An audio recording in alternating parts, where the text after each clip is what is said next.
Guys Pakistan کے اندر حوالے کی جو فضا ہے وہ بہت زیادہ اوپر جانے والی ہے، اور یہ بزنس ریکارڈر والوں کی آفیشیل رپورٹ ہے۔ ان کی ریسرچ کے مطابق ایکچوئل میں یہ کہانی شروع ہوتی ہے کچھ مہینے پہلے سے، جب پاکستان کی جو چیمبر آف کامرس اور انڈسٹری ہے، جو فیڈریشن ہے انہوں نے اپنی چابیاں، اپنی فیکٹریوں کی، اپنے دفتروں کی، سب کی چابیاں، جب اسٹیٹ بینک آف پاکستان کا گورنر ان کے پاس وزٹ کرنے کے لیے آیا تھا، اس وقت انہوں نے اپنی چابیاں اٹھا کے اسٹیٹ بینک کے گورنر کے ہاتھ میں پکڑا دی تھی کہ یہ آپ چابیاں بھی رکھیں اور آپ جانے، آپ کا کام جانے، ہم سے یہ انڈسٹریاں نہیں چل سکتی جس قسم کی سچویشن پاکستان کے اندر بنا دی گئی ہے۔ اور اس کے فوراً بعد یہ اسٹیٹ بینک آف پاکستان نے ڈیسیجن لیا کہ ہم ڈیفرڈ پیمنٹس کے اوپر جو ہے وہ امپورٹس کو الاؤ کریں گے، مطلب کہ آپ امپورٹ کر سکتے ہیں سامان کسی سے، اور جس سے بھی آپ سامان اپنا امپورٹ کریں گے اس کو آپ جو پیمنٹ دیں گے وہ پیمنٹ آپ 365 ڈیز کے بعد جو ہے وہ اس کو پیمنٹ کریں گے۔ اس طریقے سے آپ کو امپورٹ الاؤڈ ہے اور آپ پاکستان میں اپنا سامان منگوا سکتے ہیں۔ یہ سارے کا سارا معاملہ ایکچوئل میں جاتا ہے حوالے کی طرف۔ حوالے کی طرف کس طریقے سے جاتا ہے کہ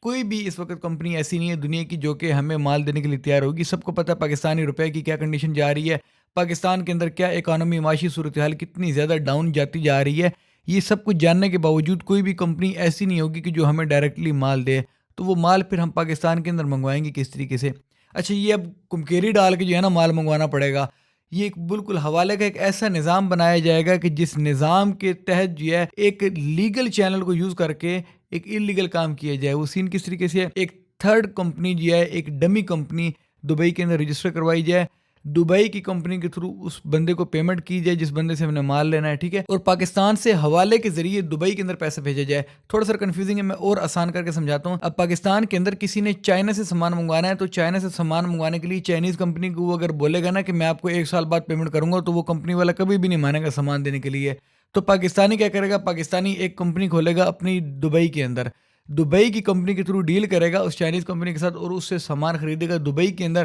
اس کمپنی کے اندر پیسہ بھیجے گا حوالے کے تھرو۔ پاکستان سے حوالہ ہو کر پیسہ جائے گا دبئی کے اندر، دبئی سے پیسہ جائے گا اس چائنیز کمپنی کے اندر، اور وہ چائنیز کمپنی سے اپنا سامان خرید کر دبئی منگوائے گا اور دبئی سے اس ڈمی کمپنی کے تھرو ایکسپورٹ کروائے گا اور پاکستان میں اپنے لیے سامان منگوا لے گا۔ اس طریقے سے ہو کر ایک کمکیری ڈال کے جو ہے نا پاکستان کے اندر سامان تو آ جائے گا، بٹ اس سے ایک بہت بڑا مسئلہ یہ بھی پیدا ہوتا ہے کہ جب حوالے کی ڈیمانڈ بڑھتی ہوتی ہے نا، وہیں پر ہی جو ہنڈی کا ریٹ ہوتا ہے نا وہ بھی آٹومیٹکلی انکریز ہو جاتا ہے۔ جو پاکستان میں باہر کے ملکوں سے ریمیٹنسز آنی ہوتی ہیں وہ لوگ انلیگل چینل کے تھرو بھیجنے لگ جاتے ہیں۔ اسی کے تھرو تو یہ سارے کا سارا نظام چلتا ہے نا کہ ایک بندہ یہاں سے پیسہ وہاں پر بھیج رہا ہے تو وہاں سے بھی ایک بندہ یہاں پر بھیج رہا ہے، تب یہ ایک سرکل مکمل ہوتا ہے، اور یہ سسٹم سارے کا سارا حوالے کا جو بزنس ہے وہ اسی طریقے سے چلتا ہوتا ہے۔ یہ سارے کا سارا سین تو اس طریقے سے کر کے یہ چلائیں گے، لیکن پرابلم کیا ہے؟ پرابلم یہ ہے پاکستان کے اندر رائٹ ناؤ جو فسکل ایئر چل رہا ہے ہمارا، اور 8 منتھ کا جو ہمارا ڈراپ ریٹ ہے وہ 11% کا ہے۔ 11% ہماری ریمیٹنسز آلریڈی نیچے گر چکی ہیں، اور یہ ہمیں مزید نیچے جاتی نظر آ رہی ہیں۔ یہ بالکل بھی ہمیں آنے والے وقتوں کے اندر اوپر جاتے نظر ہی نہیں آ رہی کہ ہم یہ کہہ سکیں کہ بھی آنے والے وقتوں کے اندر ہماری جو فارن ریمیٹنسز ہیں، جو پاکستان کے اندر باہر کے ملک سے پاکستانی اوورسیز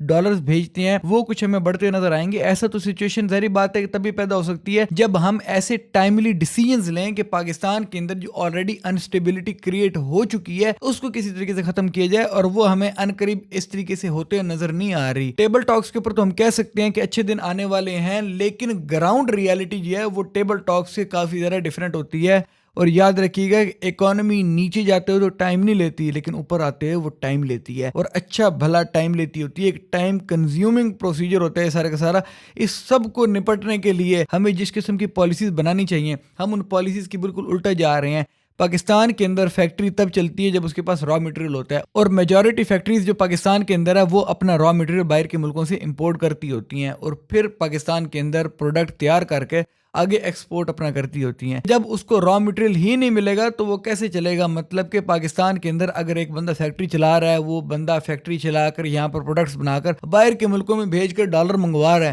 لیکن اس کے پاس جو پروڈکٹ ہے اس پروڈکٹ کو تیار کرنے کے لیے اگر اس کے پاس سامان ہی نہیں ہوگا تو ایکسپورٹ نہیں کر سکے گا اوبویسلی، تو وہاں سے بھی ہمارا ڈالر نیچے آئے گا۔ اب جو را مٹیریل کی یہ سچویشن ہے نا، یہ اس ٹائم کے پر نہیں، میں نے کافی مہینے پہلے جب یہ معاملات شروع ہوئے تھے نا امپورٹ بین کی، مفتاح اسماعیل کے دور کی میں بات کر رہا ہوں، اس ٹائم کے اوپر بھی میں نے اپنی ویڈیوز کے اندر بتایا تھا کہ یہ جو امپورٹ بین کر رہے ہیں یہ ایکچوئل میں کافی زیادہ معاملات کو نگلیکٹ کر رہے ہیں، اور سب سے بڑی جو نگلیکشن ان کی تھی وہ یہی تھی کہ را مٹیریل جو ہے یہ اس کو بھی اتنا زیادہ فوکس نہیں دے رہے کہ را مٹیریل ظاہری بات ہے کہ پاکستان کی انڈسٹریز بند کر دے گا اور بھائی سب کچھ سائڈ پر رہ گیا، جو بندہ اس فیکٹری کے اندر مزدوری کر رہا ہے نا اس کے گھر کا چولہا بند ہو جائے گا۔ یہ تک نہیں آپ لوگوں نے دیکھا کہ اس بندے کا کیا قصور ہے، جو ایک مزدور آدمی ہے اس بیچارے کا چولہا بند ہو جائے گا۔ پاکستان کے اندر جو ریزروز ہیں وہ ظاہری بات ہے کہ ہمیں کم ہوتے نظر آئے ہیں، اور اس سے ہمیں اور زیادہ افیکٹ، ڈراسٹک قسم کا افیکٹ ہمیں دیکھنے کو ملا ہے۔ ہائپر انفلیشن جو یہ 45-46% کے پاکستان میں ہمیں دیکھنے کو مل رہی ہے، یہ ایسے ہی نہیں دیکھنے کو مل رہی، اس کے اندر بہت ساری چیزیں جو ہیں وہ انکلوڈیڈ ہیں۔ بالکل بھی ایسا نہیں ہے کہ کوئی ایک خاص ریزن ہے